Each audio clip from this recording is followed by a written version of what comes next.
Let's get this party started. All right. Hop up on the gram. Put it on the gram. Put it on the gram. Oh, wait, hold up.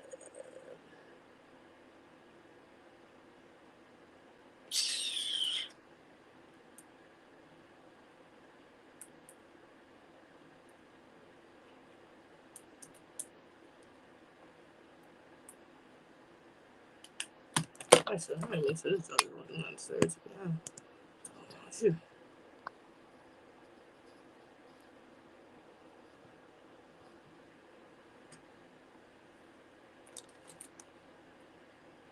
Yo, what's up, y'all?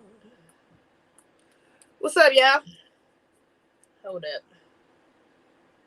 Why ain't this joint sent to me? Oh, it's tripping. I gotta send it to me, yeah. Wait, nah, yeah. That shit still work. How did not work? Oh, why this joint tripping? What's up, y'all? What's up, y'all? Come on in the room. We're about to get things started. It's gonna be lit. Gonna be lit. Gonna be a great conversation. Wait a minute. If I can get this joint to pull up on this damn phone in a second. Oh, you know what? I really need the live. Don't trip. Wait a minute. I'm tripping. Hold up. Not that. I don't need that link. I just need the live. Let me make sure the monetization is on. We have a very special guest. Shout out to that super chat. Oh, y'all early. Oh, y'all early with it today, huh? Shout out to that super chat. We about to get things started. My bad. Technical difficulties early in the show. Trying to get the link. Give me a second. Wait a second. All right. But we about to get things started. Our guest is already in the building. We don't got no time to waste. Our guest is in the building. We don't got no time to waste. Shout out to Uncle Wayne. Appreciate you, my boy. Just showing love as you should, King. As you should. Hold up. Let me tweet this out and we good to go. We up on it. Let me tweet this out and put this on what you call it. And we up on it. Put this on what you call it. My bad. I'm trying to keep my head to the front too because I got on the strapless shirt. It's on the little. I'm wishing on a prayer right now. Okay. Wishing on a prayer. We got no time for that. All right. We up in here. All right, y'all. So we have a very special guest tonight. This is also, as you can see from the title, this is one of my wonderful siblings. 1 out of 6. I already had 5 on here, so we're missing 1, but I don't know. My brother not a good place right now, so I don't know if I'm able to get him on the show. However, I was waiting on this one. We was waiting for this one, okay? Because she the eldest, all right? She big sis. It's like she was like a second mom to me, so I need y'all to be respectful. I'm going to say this one at the top. Need y'all to keep respectful. Come for my sister, I'm about to come for your neck. All right, just chill. Just relax. All right? I should have asked her something, too, if I could ask her this before. Tell y'all this before she got on live, but I guess I can't really say nothing now. It is what it is. She said that I'm going to just let y'all know. But to go ahead and bring her in the room, y'all. What's up, JoJo? It's lit. Hey. Peace and blessings. Hey, this is my older sister, Queen. Her name says Aqueelah, but, I call her Queen. I'm going to refer to her as Queen, just so y'all know. Okay. And I'll let you do, I always let the guests do the introduction, so you want to introduce yourself? I can. I'm Azira's eldest sister, the eldest of 6, wife, mother, lawyer, entrepreneur, FBA. You know it. Freedom fighter for freedom, justice, and equality for Black people all over the world. As you should. As you should, Queen. It's a blessing. Yeah. Okay. All right. So, the topic tonight is the modern woman turned traditional. Okay. Now, I had my other sister on the show before. I had Yana on the show before. You watched that. And hers was traditional women versus modern women versus traditional men. Okay. And of course, that's because our mother was, I'm gonna get your perspective. What kind of a modern woman? She kind of raised us to be that in a way. She didn't guide us. We're gonna get your perspective. But we just gonna get into it. All right. First things first. You are the eldest sibling. That's why I want your perspective too, because you are the eldest, so your perspective of both our parents is a bit different. Okay. Right. So I want to ask you personally. I ain't gonna even put that on you. Do you think they raised you to be a traditional woman or a modern woman? Well, I think it's a mix of both. With dad being in the Nation of Islam, Muslim girls in training teaches you to be a traditional woman, in that you learn sewing, cooking, how to properly, clean and take care of a home. And for me, as the eldest, I was born and raised in the Nation, as well as mom was Baptist, and she went to Reverend Willie Wilson's church, Union Temple. So that was my basis. Now, I would say that it was traditional in the sense that dad was the man in the house. But there were times where dad would stop working because it was more convenient for him to be home, and mom had the better job, and he would stay home with us. Um, you know, and mom worked, but there was never a doubt in my mind who was the head of our household. Dad made the decisions, and what he said was it. Mm. So in that sense, I got that always from mom, that no matter how much money you make, that you have to allow a man to lead. Because I saw that in my house. And you have to allow him to play that position. Because no matter what, those are certain positions a woman cannot play in the household, and it comes off a lot differently when a man is enforcing those things. He never had to say anything twice in our house. Yeah. Because we knew what he said was what he meant. Yeah. And we didn't want to deal with consequences of going off course. So, yes, that was the traditional sense. Now, on the flip side of that same coin, which is why you all, with Yana's perspective, would be different, because by the time you all come along and you are growing, dad becomes more of the breadwinner. Yeah. And then it becomes a point where mom is at home, and then they go through a divorce, which also changed their dynamics. I think not only from the way mom moved, to the way she felt like she had to move as a woman, with a divorced woman with now 6 children. I was, of course, at that time in college when they got divorced, and Ahmad was on his way to college. But it was still, I think she felt like she needed to move differently. So I think you all saw more of the part of her being non-traditional. Yeah. Where she was, it was like, I'm gonna go get it. I have to go get it, and a man was like an afterthought. But for the majority of my, childhood years, what I saw was a woman who made more money, who educated herself, but played her position as a woman. You understand? And no matter what, she never, in front of me at least, or I believe in front of our brothers, demeaned or made his position less than, because he wasn't working. And so, for me, I saw that a man had to be a man in the household and run the household, because in our household, and for, unlike many households of my friends that I saw, there was structure because of that. There was a structure there. There were certain things we were not going to do because we had that strong male head of household who wouldn't allow those things to happen. So that's why I believe that.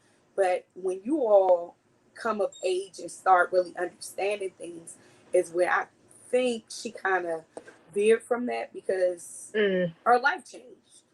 Yeah. You know, so that's how I look at it. Okay. Well, I mean, you being on the being the oldest, should I say, was always kind of put more responsibility on you. As well, at least I can imagine. I mean, from my perspective, it was because I remember you taking care of us for a large part, you know what I'm saying, of our childhood, especially when it was in Maryland, more specifically. So do you think that may have played a role as well in your wanting a traditional household, taking care of us and stuff? It definitely did. I'm the oldest. I'm not only the oldest child, but I'm the oldest grandchild on my mother's side. Oh, and yeah, my you father's are. side. So I kind of took care of everybody's children. I was always that thing. So much so that even Aunt Joy says to me now, you know, like when I had Nia, she was like, it's good to see you taking care of your own children. You know, because I took care of everybody's children. I did. Yeah. Everybody was younger than me. So really for everybody, I was always like an auntie, more so than a cousin. Except for the ones that were closer in age with me, but everybody else was so much younger than me. But of course, I do believe that I always wanted a family and I always saw the importance of it. But my trajectory in life, I didn't really deem it possible on the road that I was on. You know, I thought that I would be this non-traditional woman, a more modern woman, because of the road that I was on. Not that I didn't want that traditional life. It just the way my hand was being played out, it just didn't look like it was going to be in the cards for me. And I really had come to a certain point where I was okay with that because I didn't see many Black women who were in the corporate world who had both, who had the traditional life, you know. So for me, I was kind of like, hey, you know, it is what it is. If it comes, it comes. And it did come. And it was like God was like, make a decision, you know. And the decision was easy for me because to me, a career is something you can always build. Right. If you so choose it. And a family is not always guaranteed with that. So when the opportunity presented itself for me to have a husband and children, a husband that I felt like could love me for who I was and help me grow into the person that I wanted to be, then it was to me, it wasn't even a thought. You know, it was like, hey, I'll see you later. You know, and that's how I thought about it. So yeah, a lot of us do though. Honestly, I was on that track for a second too. I mean, that's a Western way of thinking. It's an American way of thinking because you know, one thing about it, I'm gonna tell you something. Like women, when I went to Senegal, a lot of them are in college, and you know, these women but they want a husband. A lot of them, they go to college. And not only want a husband, but they're raised to get a husband. Yeah. And even though they're raised, you know, to get an education and ascertain a great career, they're also just as much, you know, expected to be married and bear children and produce the next generation. You know, and ultimately that is more important than the career. You know, this is a Western white woman's way of thinking. Yeah. You know, it's beneficial for white women. And that's another part of this, is that, you know, so many of us as FBAs, we get caught up into, you know, well, white women way of thinking, their thought process is, oh, I can have it all. Of course, your men are sitting at the top. You understand? Right. So Yeah. you can always marry up, or you can always find someone. You understand? Yeah. For us, most of us, we're still the only one walking into these rooms. You understand?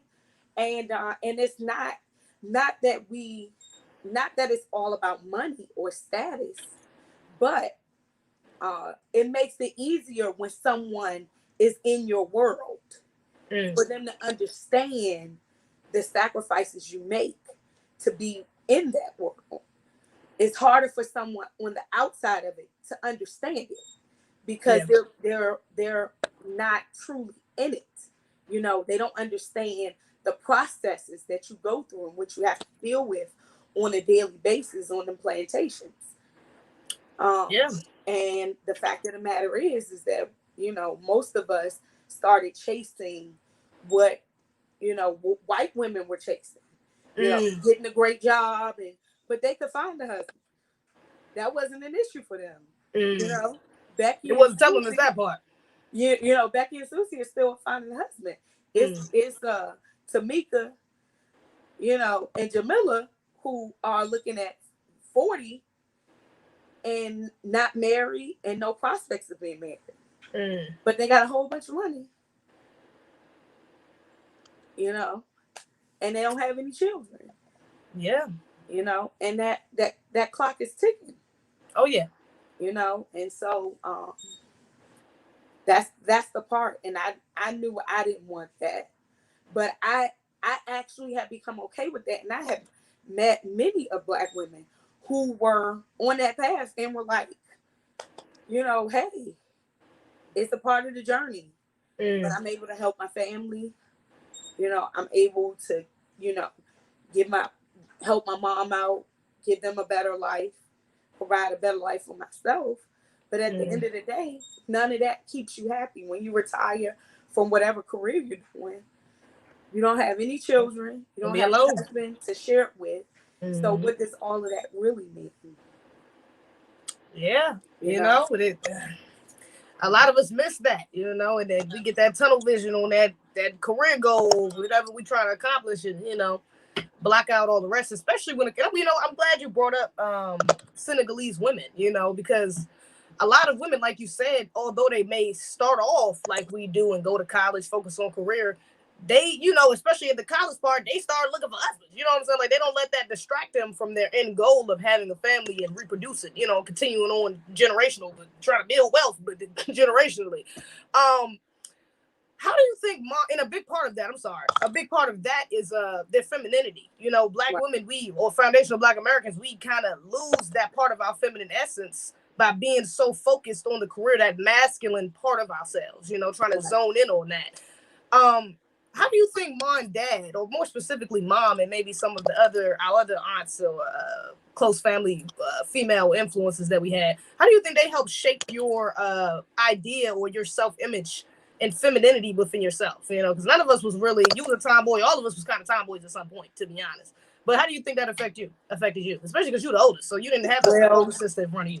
I mean, the biggest thing for me was that, you know, see,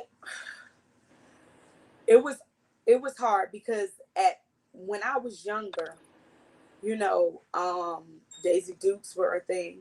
So shorts were like out for me. Only shorts I could wear were basketball shorts. Because I wasn't wearing Daisy Dukes. You understand? So it wasn't that I was necessarily a tomboy by choice. I had to be, because that was the only way that I could wear certain things because of how we were raised. You understand? I never went to a pool and just wore a bathing suit. You know, I always wore shorts and a t-shirt my entire life. You know, that's just how I was raised. And that was from dad being in the nation and us being in the nation. And Right. that was just how I was raised.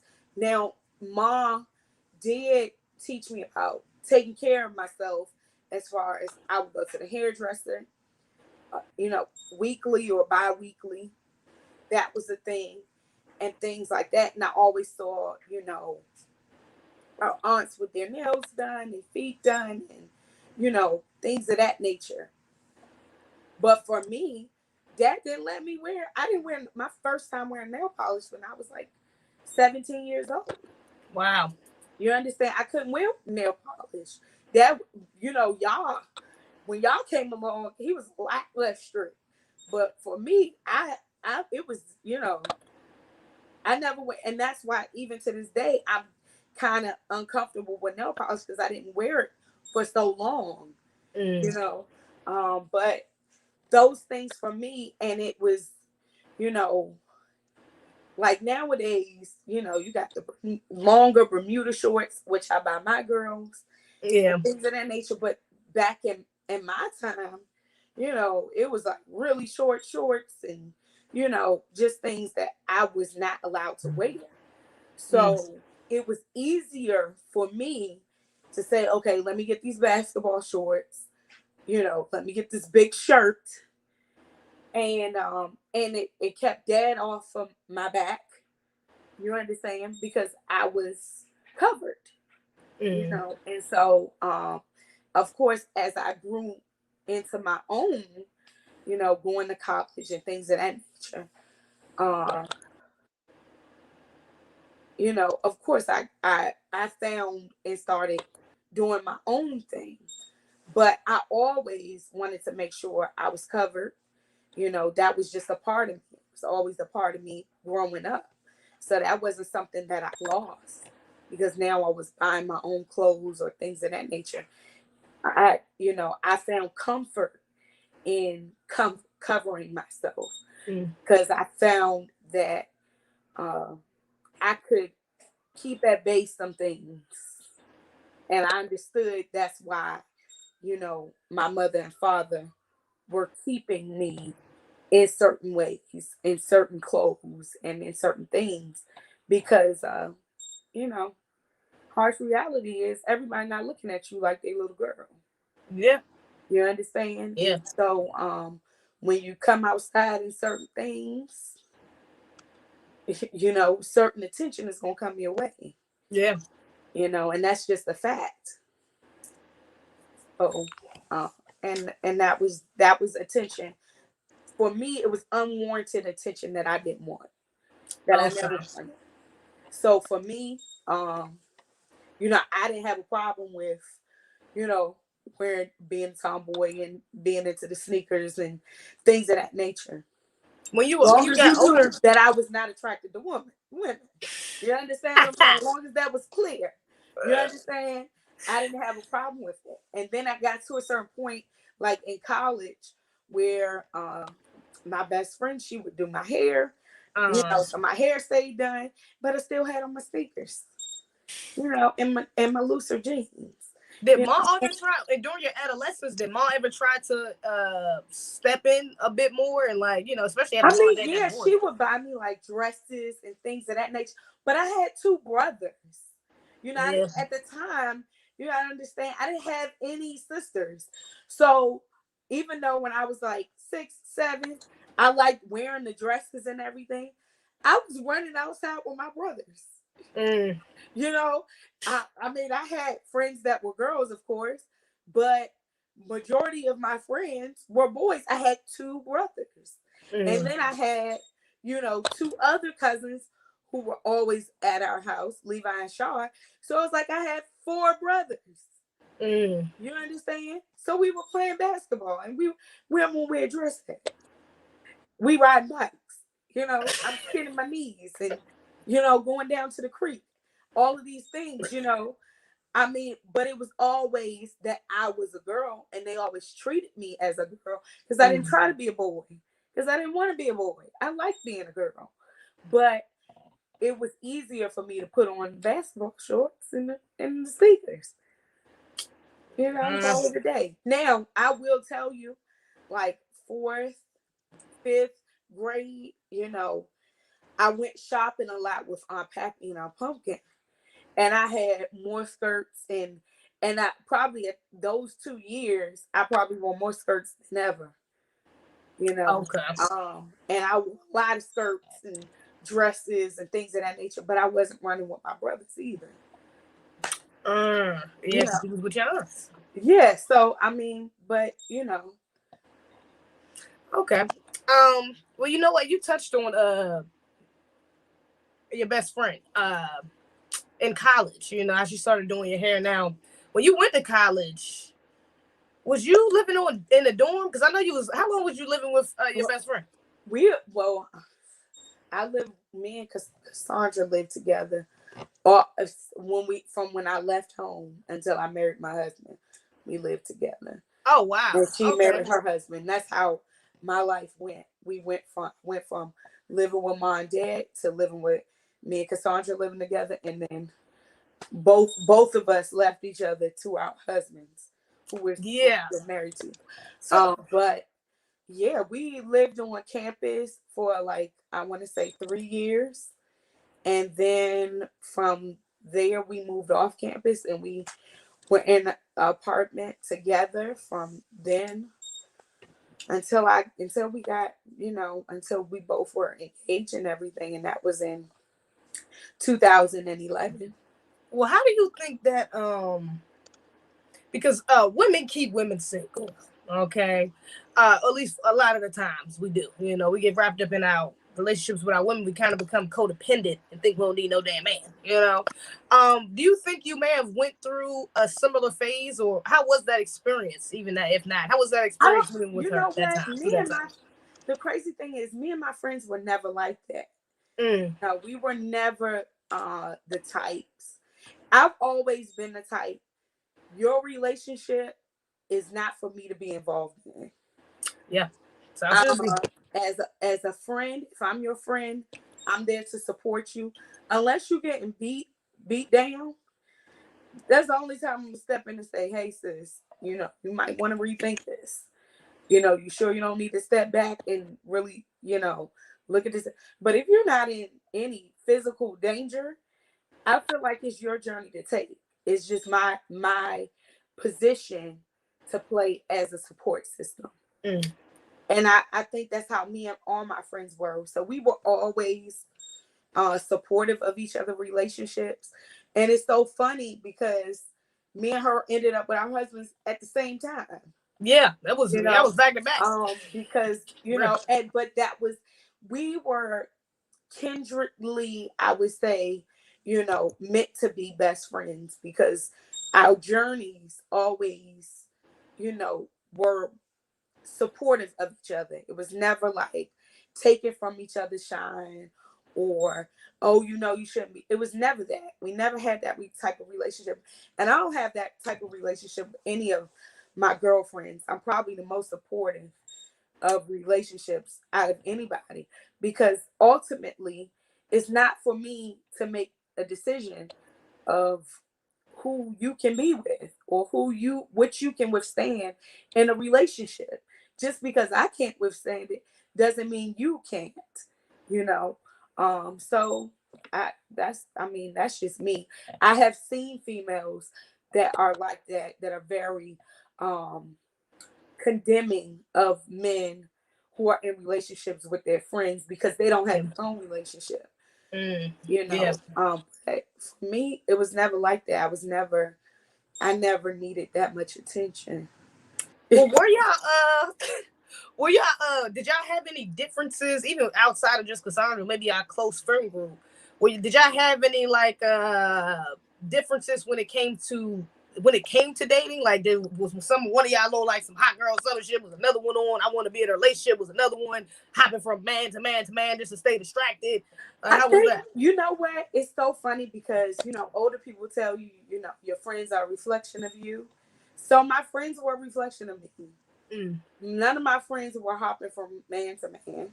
All of them were in steady relationships. And that was a reflection of me and who I was and what I was about.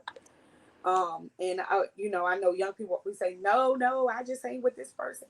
No, you hang with them because they have qualities that you like, or qualities that reflect upon you, and what you're about as a person. And so I feel like what I attracted to me, and what, I should say what we attracted to us, as far as friends, because me and Cassandra were a package deal.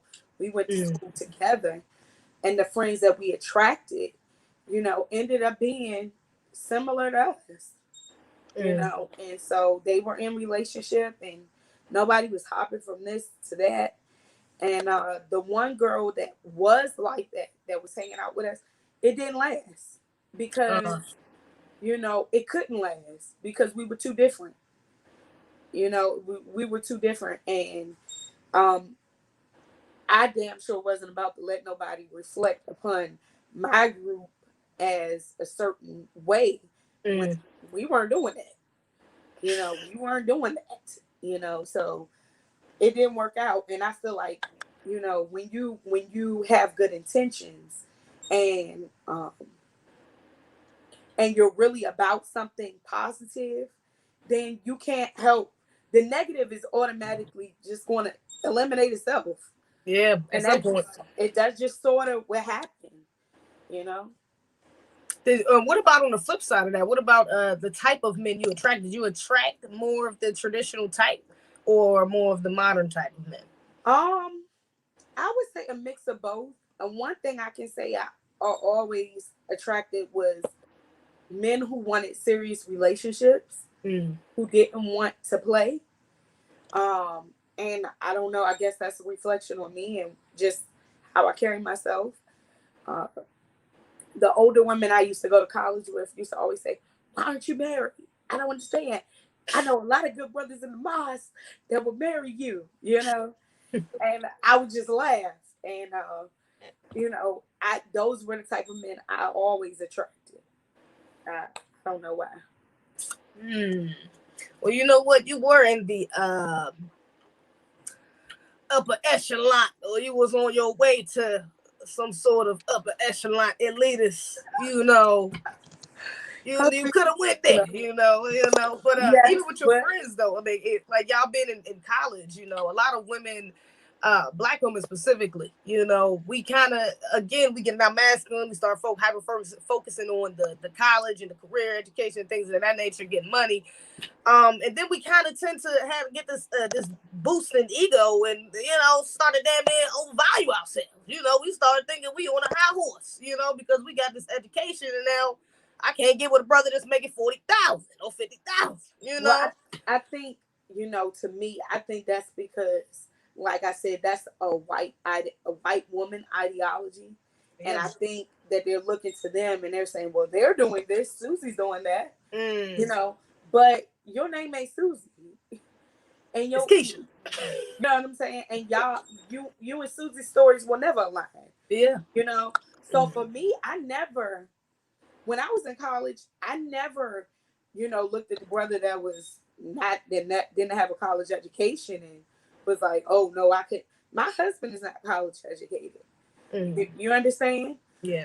So for me, it was never about, oh, you got to have these degrees, or, that wasn't it for me. It was about connection. It was about morals. It was about integrity. It was about respect. It was about somebody that I could bring around my family, that could be trusted and respected. And so for me, it wasn't, that didn't necessarily mean that you had to have a whole bunch of zeros behind your name, or you had to have a whole bunch of, letters, behind your name. That was just me. My dad doesn't have a college degree, but in my eyes, he's one of the smartest men I know. Yeah. And my grandfather didn't have a college degree, but again, one of the smartest men I ever met in my life. And so for me, that was my standard. Those were my standards. It wasn't about, oh, I have a college degree or I work at this place. That's nice. What else you bring to the table? So that was just me. Well, and a part of that even as well, even if you want to just talk about yourself, but even with your friends as well, along with that inflated ego, comes a lack of sense of accountability. So did you in retrospect, should I say, do you think did you have any difficulties holding your friends or even yourself, and vice versa? Did they have troubles holding you accountable for certain things? I think we were pretty good at holding each other accountable. I think when you're young, you do things a lot differently than you would do as you get older and as you mature and grow in life. Some things are just life lessons. You look back and you say, "Damn, I would have did that differently." But that's a part of life because when you're young, you're an experience, and the journey is the experience and learning things. And then I think having people around that will hold you accountable is a great help because it prevents you from falling in certain ditches, if you listen. And I think we all prevented, each other from falling in certain ditches that I saw other people fall into because they didn't have anyone to tell them or pull them on their coattail and say, "Hey, look, maybe you need to think twice before you make this move." But I think, especially me and my friends, when I think about the four of us, it was me, Cassandra, Jolly, Che. All of us are married. Everybody's doing. I didn't know Che was married. Huh? I said I know. I don't think I knew. Yeah, Taylor was the first one that actually got married out of all of us. But all of us are married. All of us are doing well. And I think that's a reflection of the friendship that we had, together, That's a blessing. Yeah. Now, yeah, it is. That's a blessing, especially because y'all still friends. That's a blessing. All four of y'all married. Yeah. But now, black women, we've been pandered to for a long time. Okay, Shahrazad Ali tried to warn us 30 damn years ago. We ain't listen to her. Okay. But now it's getting to a point of delusional. Like they are literally pushing delusional philosophies onto us or narratives, And a big part of that, I want to know your experience is for black women in weight. A lot of us are overweight. Okay. Right. But now they're trying to push this feminist narrative like this is a good thing. Like, we can be whoever you want. You should eat whatever you want. You should do whatever you want and just not accept the consequences, So what has your experience been? And one, I want to know how that was. How do you think that affected, or if it did affect your dating, especially compared to your group of friends? But also even outside of that, do you think that's what I'm looking for. Do you think you've been able to, did you go through that struggle of holding yourself accountable, should I say? Yeah, throughout your life. Definitely. Well, I would say all my life, I was always like the biggest one. I would say even in our family now, you look at all of our girl cousins, I'm the biggest one. I've always have been. But growing up, I remember going to the doctor one time, and the doctor was like, it was a white woman. "Oh, she needs to do this. She needs to," and my mother was like, "She eats the same thing they eat," and it was true. I ate the same thing my brothers ate. It wasn't like I was fixing my meals. And we had a very healthy regimen growing up. And I always tell people we was vegan before it was, it was fun. Yeah, cool. Yeah. It was cool. We were bringing vegan lunches to school, honey, raw vegan lunches that, who you going to trade with? You got cauliflower and broccoli and, radishes, carrots. Who you trading with? Everybody trading Lunchables. Hell, nobody. You got to trade with the teacher. You understand what I'm saying? Yeah. So, I mean, but so it was always, it was always a thing. Ma didn't make it a thing for me. She was like, "Okay, we're going to be bigger, so we're going to make sure you have proper undergarments, and I'm going to show you this." And so those things she taught me as a woman. Mom gave me confidence. You understand? So I was always a confident big woman. You understand? Now, don't get me wrong. I lost weight, got smaller but I was always active. I was never like. Yeah, you played basketball in high I school, played right? basketball in high school. Yeah. SGA president. I was always a very active person. Always have been. In fact, when I was in law school, I used to walk from 16th Street all the way down to Union Square, and I did that, and that was over 100 blocks. Damn. New York City blocks at that. But I would do that several times a week, but I still was always a big girl. I still was. So that was just a factor for me. It always has been. But I've never been like the girl, like, oh, I'm so, I've always been the biggest one in my group. So I always had to be okay with that.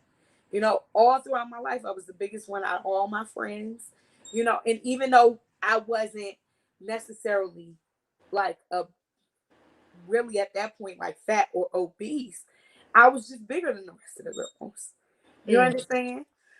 So the biggest part for me was just having my confidence. And that, to me, is what attracted men. Because, they, and it's so funny because our cousin Earl, he said to me a few years ago, he was like, why these big girls don't have no confidence no more, and I was like, I don't know, at the end of the day, I feel like weight is something you can change. You have to choose to change it. It's not easy to change, and it's a journey. Some people's journey is from within. You can see mine. You understand? And that's the difference.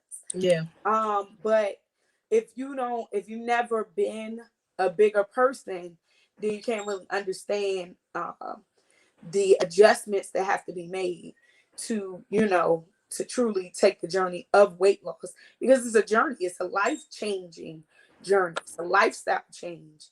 And that's probably the hardest part for most people, is making the lifestyle change, of changing diet and exercise more and making those things a part of the daily routine. But for me, I think a confident big woman can attract anybody, any man. And that's just reality.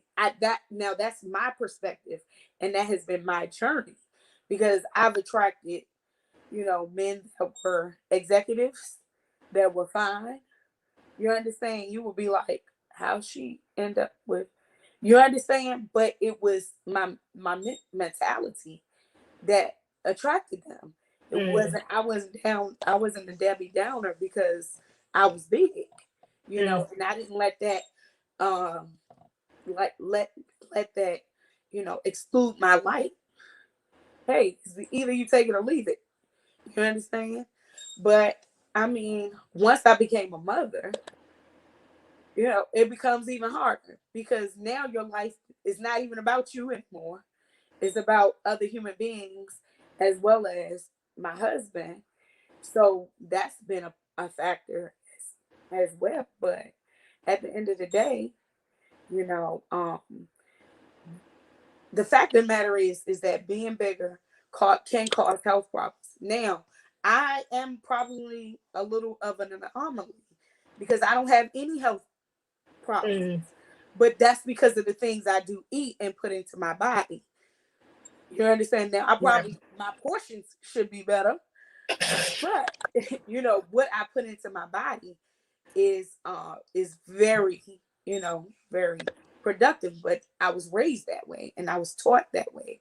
So I've never had health issues in my entire life. I probably gotten sick once a year my entire life. I've always been like that, And doctors are always amazed when I go in. Oh, you don't have high blood pressure? You don't have diabetes? No. You know, the assumption is that I do because of my size, but I don't. And because you're a black woman. That's a You fact. know, and because I got good genes. That Yeah. no. You know, but and it's because of what I eat. You know, Yeah. but it's a journey, and it's not. I'm not gonna fake like it's an easy journey. You know, to lose weight is definitely not. You know, black women, we got everything against us, of course. You know. Mm-hmm. Well, what about how you feel about the Lizzos that's out here running around with their ass cheeks out? I mean, for me, that's not for me. I don't care if you Lizzo or you Cardi B. Like, no. You know what I'm saying? For me, you definitely should not be walking around trying to solicit that type of attention. I don't care how confident you are. You know, it's nice to be confident, but don't be telling me because, you know, it's so funny. We went to a water park about a couple of months ago, and it was these two, you know, very attractive, overweight black women. And what they had on, I wanted to pull them to the side. Because I'm like, look, this is not how you know, this is how you're supposed to be representing. You know, it's not attractive. I mean, but hey. No, but nah, I'm not feeling it. I'm not feeling it whether you the size of Cardi B or you at. I don't think you should be out here parading your body around that way. That's just me. Yeah, what about I'm curious, did you go through, especially in college, did you go through any phase where you did contemplate, you know, or you did have more troubles with your body image? Because, you know, and again, college, that's a lot of times a lot of people are looking for their husband or wife, you know. So I mean, shit, some of them girls getting snatched up out there, motherfucker. Did you know that? I mean, did you have any struggles with that in college? No, no, I didn't. I'm not even gonna say not really. I didn't. My freshman year, you know, they say you gain what, freshman 15. Yeah. Well, I lost like a freshman 50. Oh wow. You know, me and Cassandra and another girl we were in school with, we worked out every day. We used to work out at night. And we lived in the dorms, and it was like a 12-story building, and we lived maybe on the second floor, and we would do all of the stories all the way up. So we worked out a lot, and I lost 50 pounds. I came back home 50 pounds right in my freshman year. Oh, that's lit. But you know, I never looked at weight as a reason for me to say, oh, you know, I need to be like this in order to get this. You understand? I don't know. Maybe it's because I did have brothers, so I was around boys a lot more, so I was always comfortable around boys, so it never bothered me. But I felt like, you know, one thing about men or women, if you're around someone enough, I know that you might not be attracted to the person at first, but you can get to know a person, and their personality and who they are can attract you. Nature will come out, yeah. You know? And so for me, it was like it wasn't a thing for me, you know, it wasn't. It was like, this is who I am. Either you're gonna accept it or you're not. I was never like I said, never the smallest one. Christina and India were always smaller than me. I was always bigger than them. You know, so, and those were our cousins, and I was always the biggest one. So and then it wasn't like I said, I was at that time like a really overweight child or anything like that, but I just was bigger than the rest. You know, so I got comfortable with it early because mom made me comfortable with it. You know, it wasn't like she bought me, you know, cheaper clothes or anything like that. She was like, look, you're going to be bigger, so we're going to make sure you're right. Still going to be fly. You're still going to be fly. And that's what it was. Yeah, you was, though. You taught us a little something. Yeah, and that's what it was. And so I felt comfortable in my own skin. You know, that's a blessing. Yeah, that's a blessing. Well, when you did actually meet your husband, how far are you out of school were you? How close are you to becoming a practicing lawyer? Oh, goodness. I was in the beginning of my second year. There was the summer of I think it was the summer before I started my second year law school. So law school's 3 years. So it was my second year, the summer before I started my second year. Okay. Now when y'all officially decided to, tie the knot, especially, what I'm saying, when you had Nia and all these other things, like at what point did you say, and how was that experience? Should I say, was it difficult or easy or, confusing? At what point was you like, okay, I'm not about to be, this lawyer shit is, okay, I'm about to focus on, I'm switching gears. At what point did you say I'm switching gears? So like, I'm not doing this no more, I'm focusing on family and husband. I'm going to tell you something. When Gary and I were dating, shout out to my wonderful husband, by the way.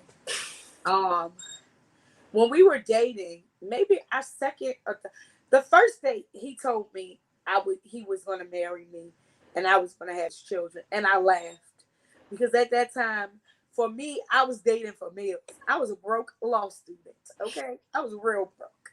You understand? I wasn't thinking about no damn marriage. I was like, I got to get to this bag. You understand? So we went on dates, and maybe the second date or the third date, we were talking about, our ideologies on marriage and things of that nature. And I told him that whenever I had children, I would stop practicing and I wanted to stay home with my children.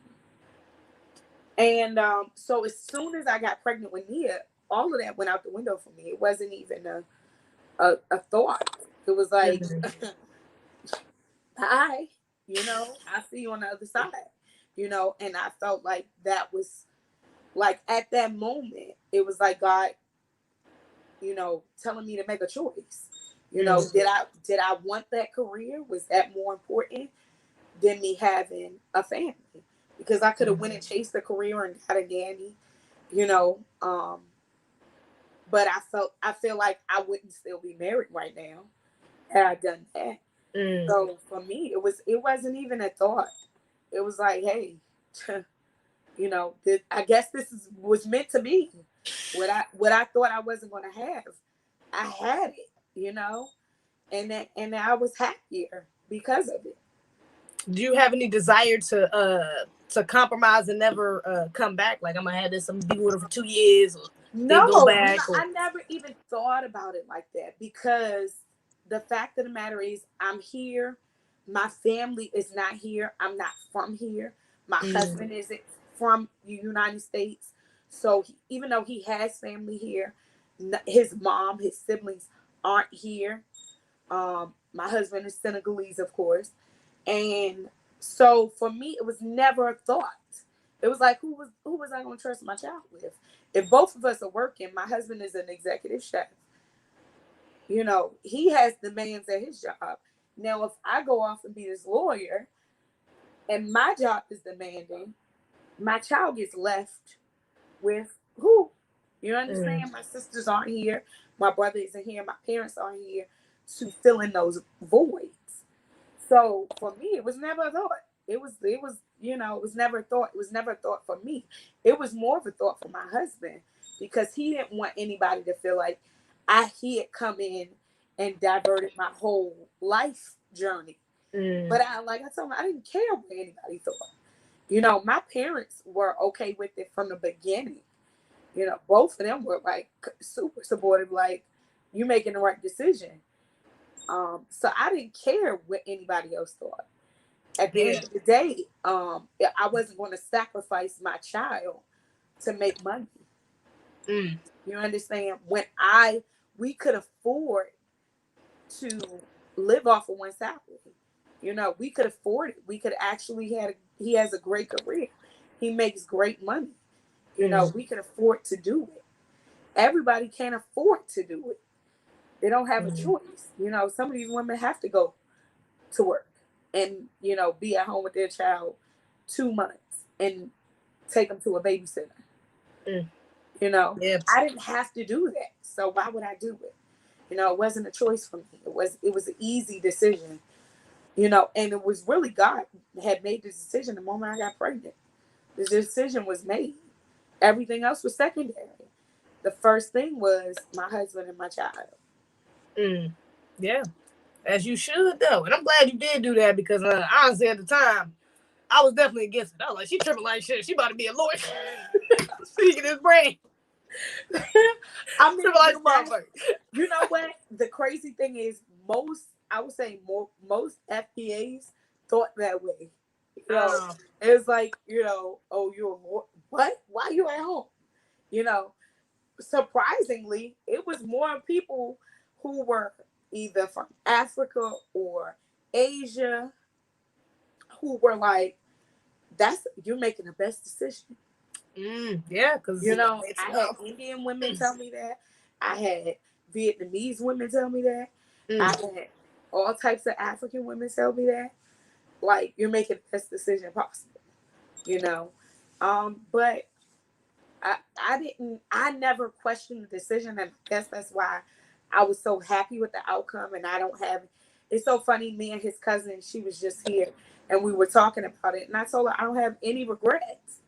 You know, and she was saying how it seems like women always have to make that sacrifice. Yeah. As far as when it comes to a career, but like I told her, you know, ultimately, career is something you can get. Yeah, you know, you can pick it back up. You know, if you want to get to money, you can get that. You know, you can be 50 years old and still be out here, you know, getting it. You know, if you so choose to. But I mean, and I feel so I have the intelligence to, you know, grow whatever I choose to put my energy into. I can grow it. You understand? But what better, you know, way to grow myself, to energize myself, to love myself, than to raise my own children. Yeah, and that's my personal opinion. I take pride in raising my children. I take pride in being a great wife to my husband, and those things I wouldn't trade for anything. There's no amount of money or success that could equate to the joy that I have from my husband and my children. Yeah. That's a blessing. Spoken well from a feminine woman. Okay. Well, like you said though, your husband is on. You kind of said it or touched on it, but your husband is Senegalese. Okay, from the motherland, straight out the motherland, straight up and down. Okay. And I wanted to talk to you about that. I'm gonna get your reaction from this video first. Okay. Okay. I'm gonna give you a heads up warning. Cause it's a little egregious. And I actually like this sister, but she be going there. No cap. She be doing a lot. Okay. She lives in the Gambia. Okay. That's their sister country.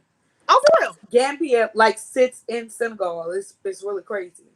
Like certain parts of Senegal, you go through Gambia to get to Senegal. Oh wow. Other parts of Senegal. Egregious. Okay. Well, this is not painting the Gambia in a positive light. Egregious. Just okay. Just one more shot.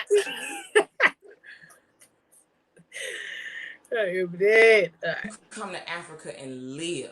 It's different when you come and see that the average man thinks like a 9-year-old, that the average adult has the understanding of a 9-year-old. The way men have no opportunities, they don't have no get up and go about themselves. Black men, y'all are like another level of brilliant and genius. Black women too, but I'm just saying for the brothers, we need to bow at your feet right now, because I've never seen a more docile species of man like the Gambian.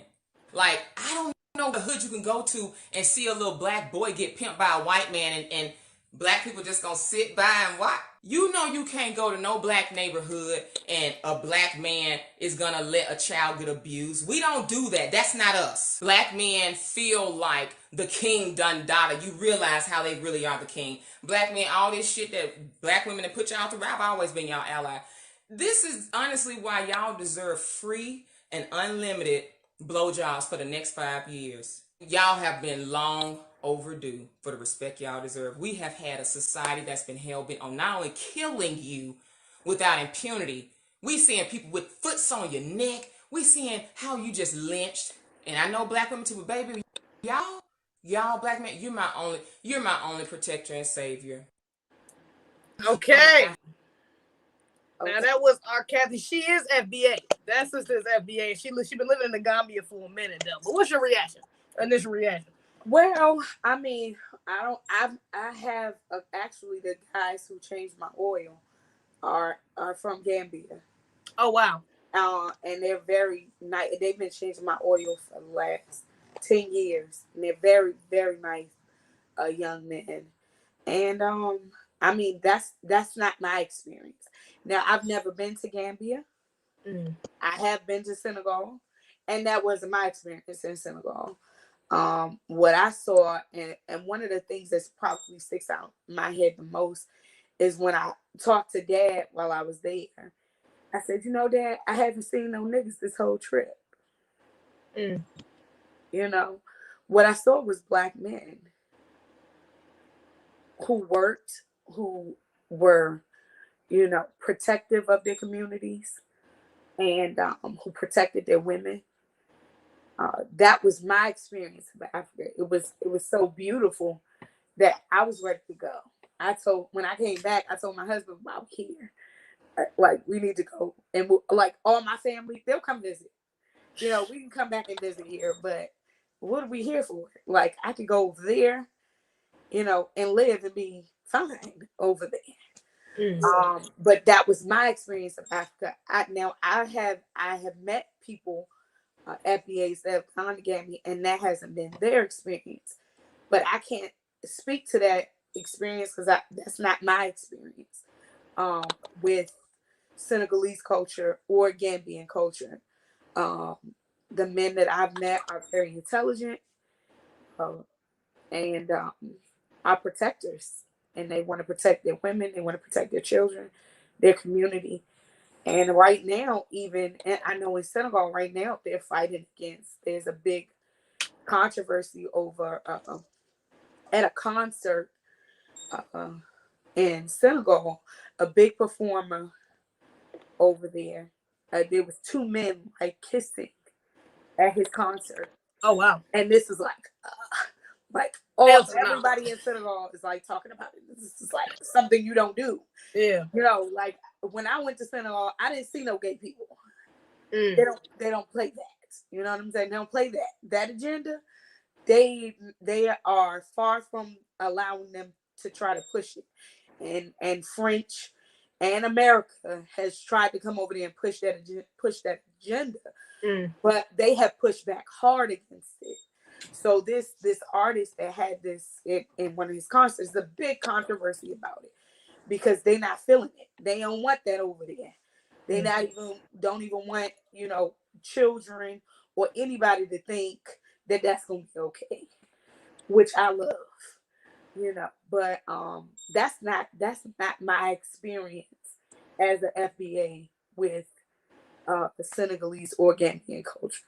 So I can't. I'm not going to deny it that if that's her experience of it, and she's been living there, then that's her experience. Now, how she presented it is a whole nother thing. But that's her experience. I can't speak to that. Now, what about even from your experience? What are some of the differences that you like or dislike, or both? You know what I'm saying, from both groups that you've noticed between FBA men and non-FBA men?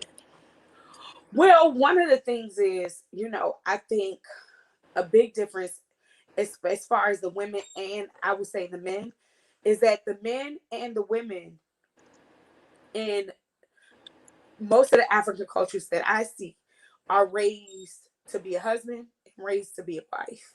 Mm.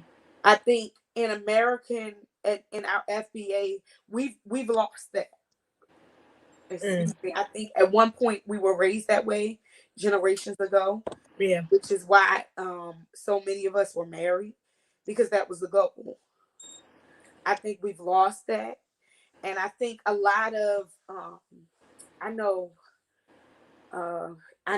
something you were asking me about before was about Black women looking outside Yeah. of Yeah. FBA circle, but I think that is, they say Black women are like the last people to do that, but I think part of that is because part is we don't want to be accountable, and the other part is we don't know how to be a wife. Mm. You understand? And a lot of us haven't seen it done properly, you know. And it's something that you learn. It's not something that that just happens. It's something that you learn, and if you're not taught how to do it, then you learn it on your own by making the mistakes that come along with it. And I don't think a lot of us want to say, well, how do I do this? Or, don't want to go to another woman and say, how do I, properly, take care of a household and a man and being a wife. So I think that's a part of it. And I think they are raised generationally to do that. They are generationally raised to know how to properly take care of a house, how to take care of their husband, how to raise children, and to not think that that is not a part of a normal life. For them, that is the norm. For us, it's not as normal. It's not as normal. We don't often see it done correctly or done without, so many traumas involved in it. So I think that's a big difference. Definitely culturally, there are differences between FBAs and I would specifically say Senegalese. But to me, there are a lot of similarities as well. As far as the sense of Senegalese people are very peaceful people. Senegal is in the top 7 peaceful countries in the world. Oh, wow. They're very peaceful people. As a matter of fact, I never felt so much peace until I went to Senegal. It was like stress free because it's so, so welcoming. And they have that old school sense, like back in the day, where, old folks say they could leave their door unlocked. It's that type of thing in Senegal. I'll never forget when I was there, when I was pregnant with Aida, our second daughter, and I had to use the bathroom, and it was probably about 1:00 in the morning. We were coming back from someplace, and we were walking, and I told him, I said, I can't make it. Oh, he was like, oh, we don't knock on anybody's door.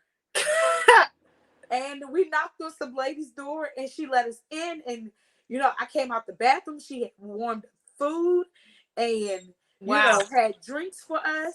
What? And you would have thought, like, she knew us, and she didn't know us from a can of paint. Wow. But she was just so welcoming, and they was like, oh, Aqueelah, we could have knocked on any door, anybody would let us in.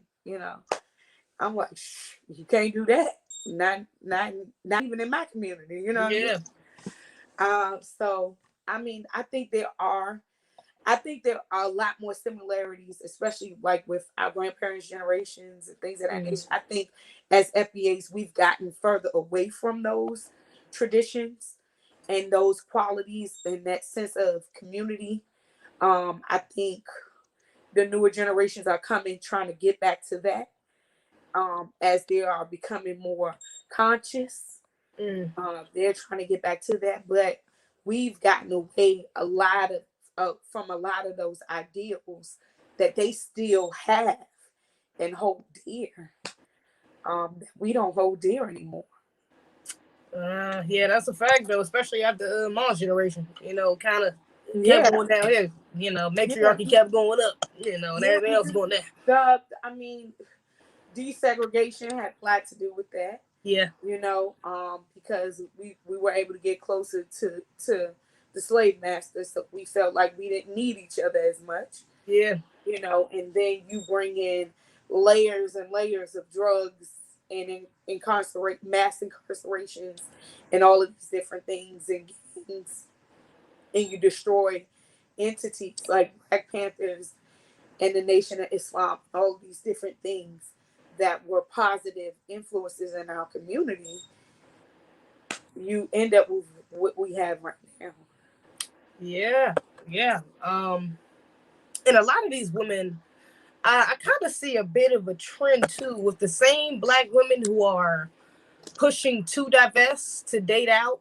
I notice a lot of them also, they lower their standards for these men that they date out for, you know, and not only if it's just culturally, even if it's race wise, especially for white boys, they get the goddamn trailer park white boy just because he white, you know, and call him their man. But they go to some of these other countries or more impoverished countries, and it's like one that already can be seen as more attractive because they got a green card. You know what I'm saying? They can bring their ass back to the States. So do you think that some of these women are kind of taking advantage, like they're running from accountability, you know what I'm saying, and dealing with Black men because and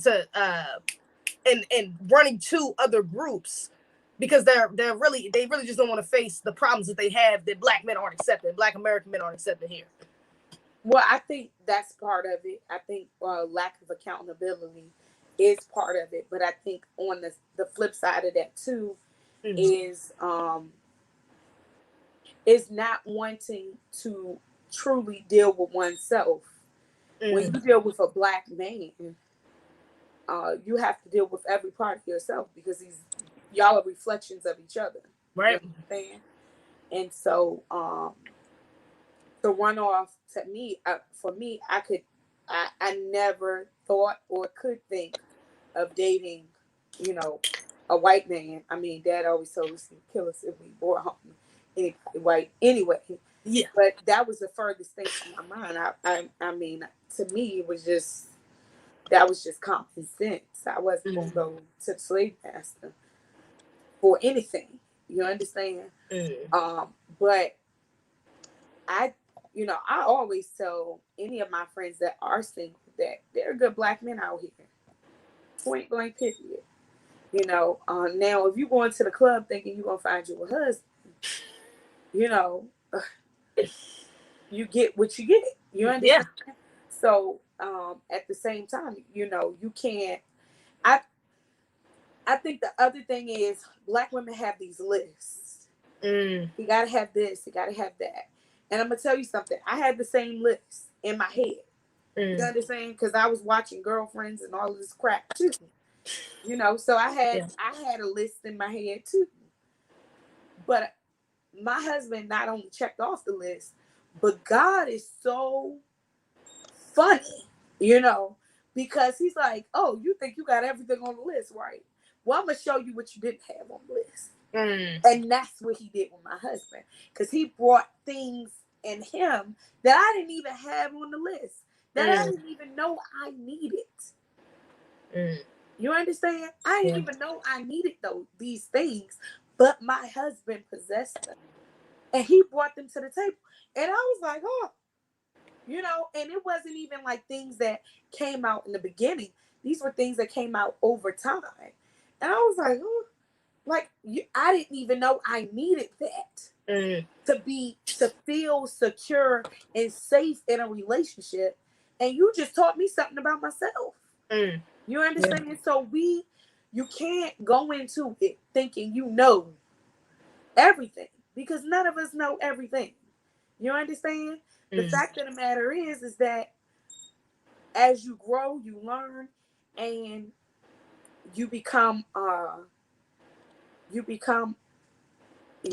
better if you allow the right person in, and you don't um, and you don't hold on to what you think or what you think he should look like or what you think he should make or what you think, all of these things. You don't hold on to all of those things and kind of let some of those things go, and you just allow the right person to come. Because I'll tell you, I wasn't looking for a husband at that time, but I always tell my husband, God brought us together.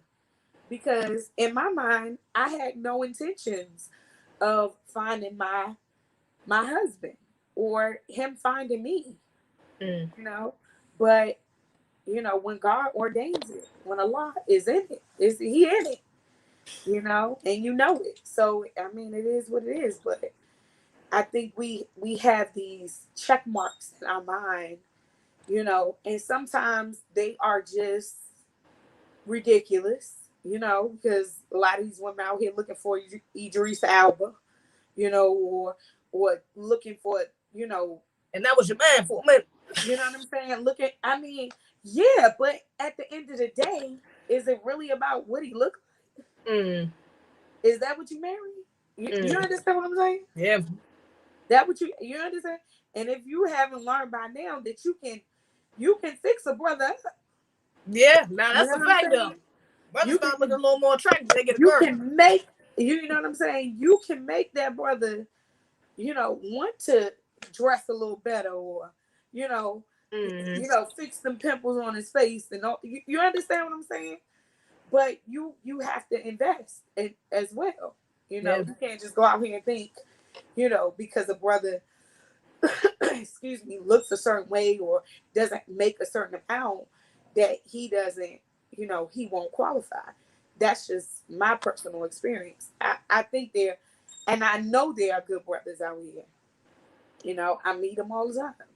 Yeah, you know what? I want to ask you that too, though, because I would assume you primarily dated FBA men up until you met your husband. Do you think, or did you have any intentions to? And plus, she was very pro-black. I don't even think I mentioned that. She was young. She was me times me when she was my age. She was me and the mirror put together. I was very pro-black. Yeah, I was very, very pro-black and very yeah, I was on my Black Panther stuff. So did you have that in your mind? Like, did you ever like set the intention of wanting to marry somebody that was FBA? No, because my intention was always longer. I only dated black men. Whether they was Jamaican or Haitian or African, he had to be black. You understand? Long as that melanin was popping, we was good. You know what I'm saying? That's how I looked at it. Now, majority of the guys I did date were FBA, of course. And I'm saying, like, I dated a lot of people. I didn't. But majority of the people I dated were FBA. It just so happened the connection happened with my husband. I didn't, write it that way or plan it that way or anything. It was just the way it happened. And I'm happy with the way things went.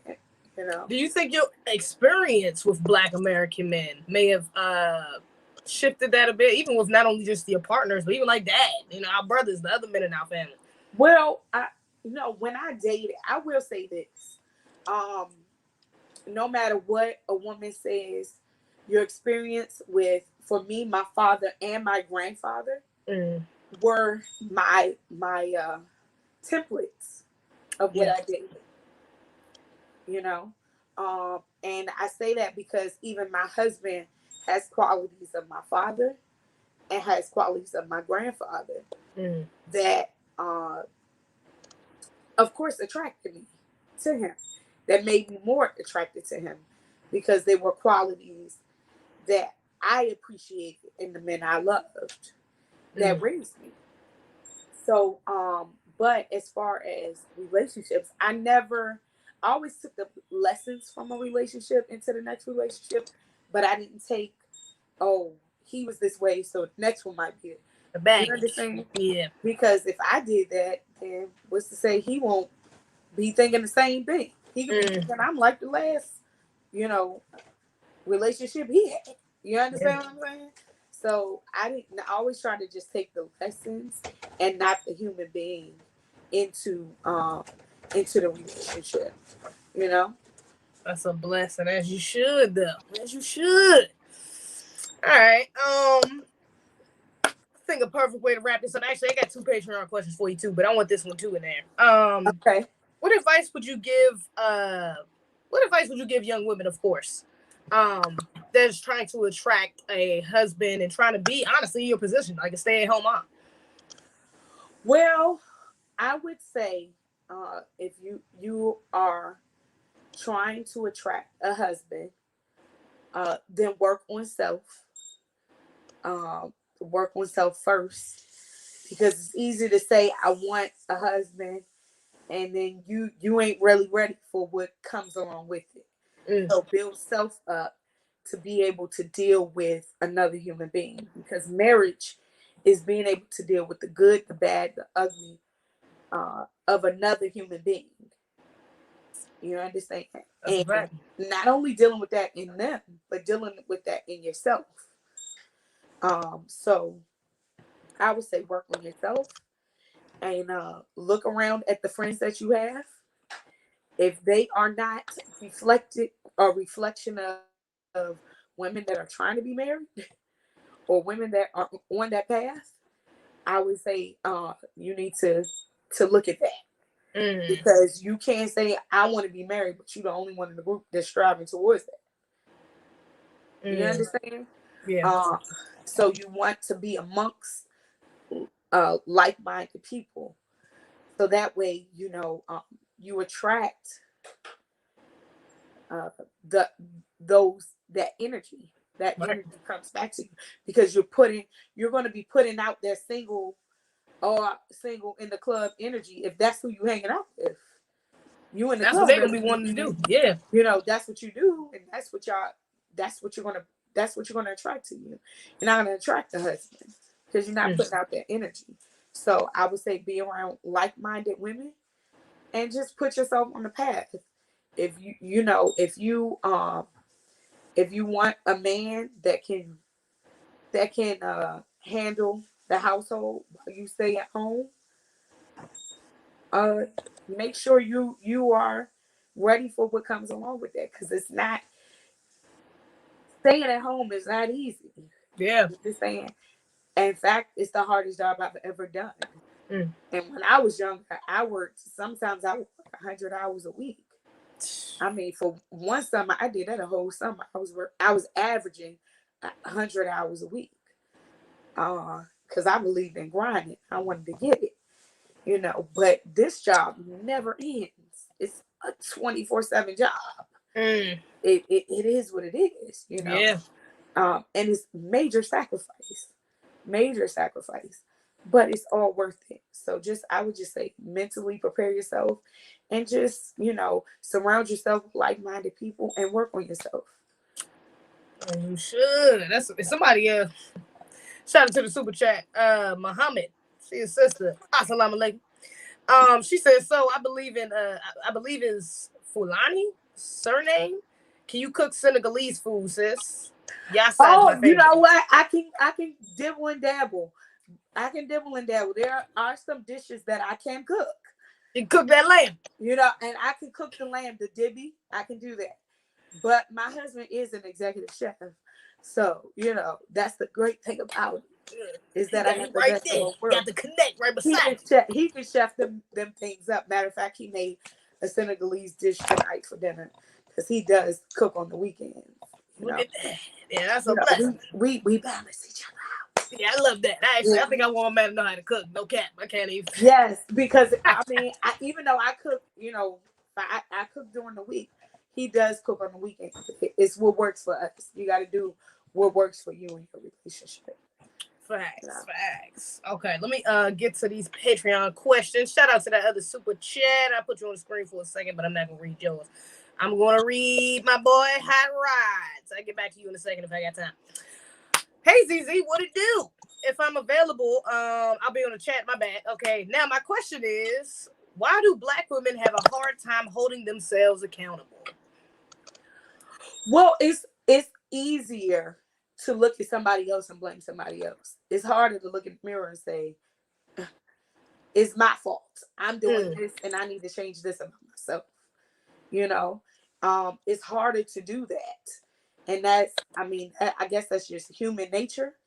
But it's important that we hold not just ourselves accountable, but each other accountable as Black women, as FBAs. Because when we hold each other accountable, we give each other reason to change. Because if another sister is coming at me in the correct way, like even with Monique, you know, with you the bonnet thing, yeah, you know, it's, you know, she was holding sisters accountable. It's true, you know, you ain't gotta like it, but y'all know it's true. You knew what she was talking about. Yeah, come on now, you know. I mean, the sister told her that was, you know, a stewardess. You know, at one time we used to love watching when our people came on the plane because it was going to be a fashion show because we came out stepping, honey. Yeah, you know, and now it's like, damn, you know, and it was her holding us as Black women accountable, and we, you know, was all over sister. Like, you know, I mean, you got young girls to meet that's younger than me. I mean, disrespecting, you know, completely disrespecting, you know, her position in our community. She's an elder. You don't come at her like that. You know, she old enough to be your mama. You don't do that. You know, it's a way to say anything. And you don't have to agree with it, you know, and you might not get it right now. Maybe it's not for you to get. You know, but if it's not, go sit down and be quiet. You know, go sit in the corner somewhere.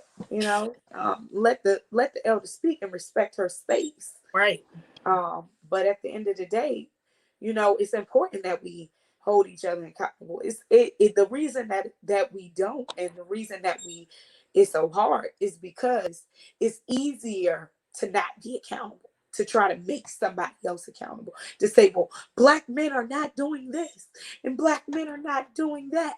You know, but at the end of the day, what are you not doing? Because see, if you was working on yourself, maybe you have that Black man that you want. Yep. You know, act like you don't want. So I mean, that's what I can say. You know, because the Black women I know are married. You know, like I always say, you know, my whole friends circle, my sister circle that, you know, I've been friends with for 20 plus years, we're all married. That's not by happenstance, you know, that all of us are married. Yeah, that's not no coincidence. It's not a coincidence. You understand? All of us are married. All of us are happily married, should I say. And, you know, we're all doing well. You know, and there should be more sister circles just like this one. You know, where everybody's free. And I am, no, because John Henderson. But the other two, Cassandra and Shayla, are married to FBAs. Oh, for real? Oh, okay, yeah. I knew that about Cassandra. I didn't know Shayla though. That's a blessing. Yeah, they're married to FBAs. So good brothers out here. Wow, half and half. You know, you just gotta.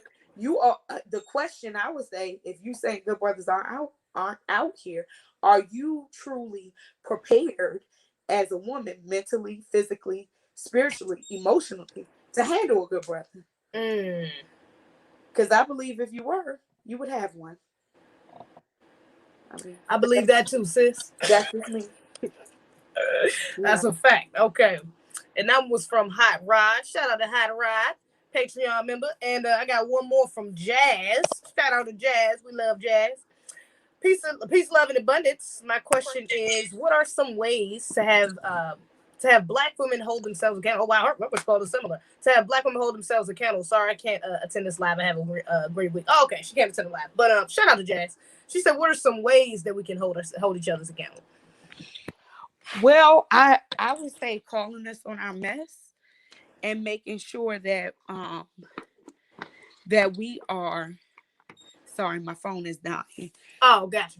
No, it's okay. That we are, you know, truly working on self, you know. And I say that because so often sisters think because you make a certain amount of money or you have a certain amount of education, that um, gives you everything that a man needs. Mm. You understand? Excuse me. I make a certain amount of money and I'm educated and I'm, you know, but do you know how to cook a meal? You understand? Can you cook a man a meal without ordering it? Can you fix his shirt if it get ripped? Can you sew a shirt back? You understand? Yeah. Can you pick a brother out a nice suit? You understand? Yeah. Can you be a woman that a man needs? You understand? And those that woman is not necessarily a woman that's making a lot of money. It's Mm. not necessarily a woman that has all of these degrees. That's great. But most men want somebody who can cook them a decent meal. You understand? Want somebody who can, pick them out a nice outfit, put them together well, Mm. you know, and do all of those little nuanced things that our grandmothers did, and our great grandmothers did because they want that. Mm. It makes them feel like a man, and it enhances their manhood. And that's what we're supposed to do.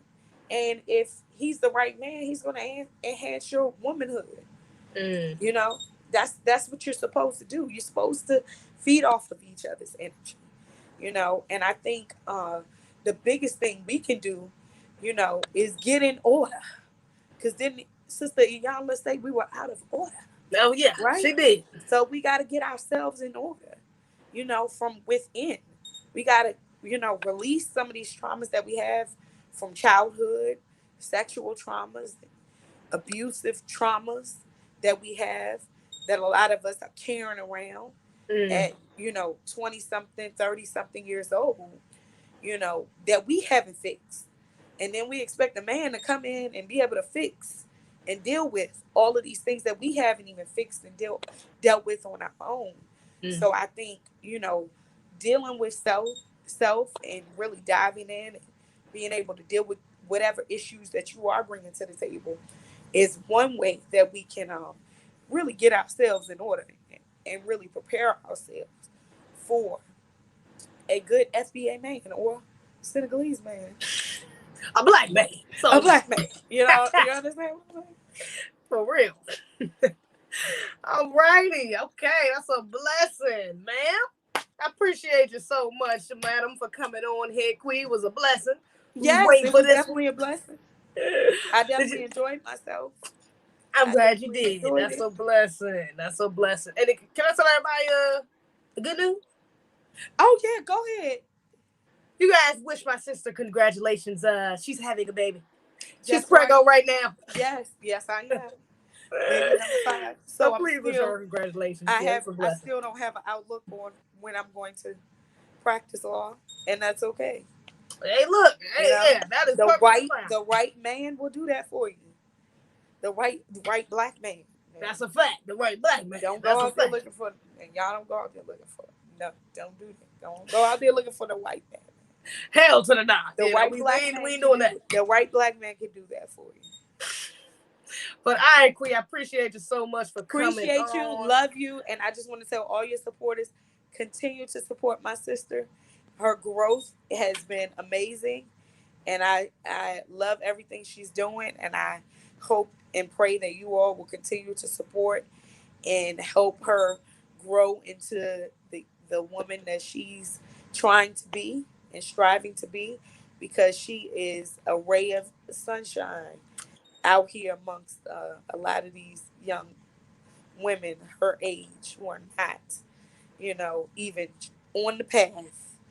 But she is definitely on the path, and I think she's going to do some really, truly amazing things. And I'm just glad to be part of it.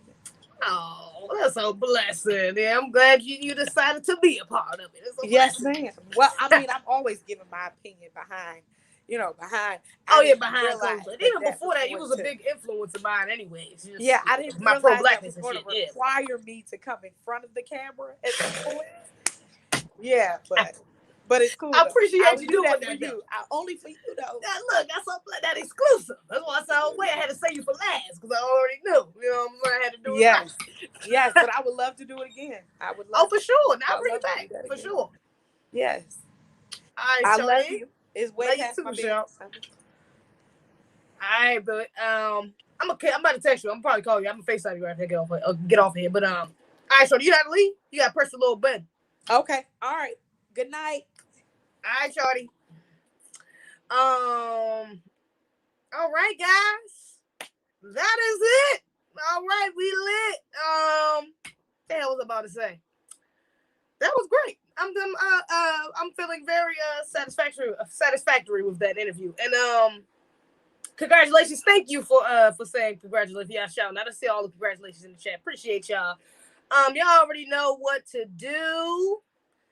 Make sure you like, comment, subscribe, okay? Subscribe to my Patreon because this video will be down tomorrow afternoon. Y'all already know what I do, okay? So it's not going to be up for that long. Make sure you subscribe to my Patreon. That's real right here. If you want to ask any questions beforehand or get any questions throughout the interview, okay? Other than that, make sure you subscribe to the channel. Follow me on YouTube, on Instagram, _CFWM. Follow me on Twitter, shots_youth. Hit the Cash App, zezebih if you want to promote. If you want to donate. I appreciate you. Other than that, y'all, that's all I got. All right, y'all. We are DB.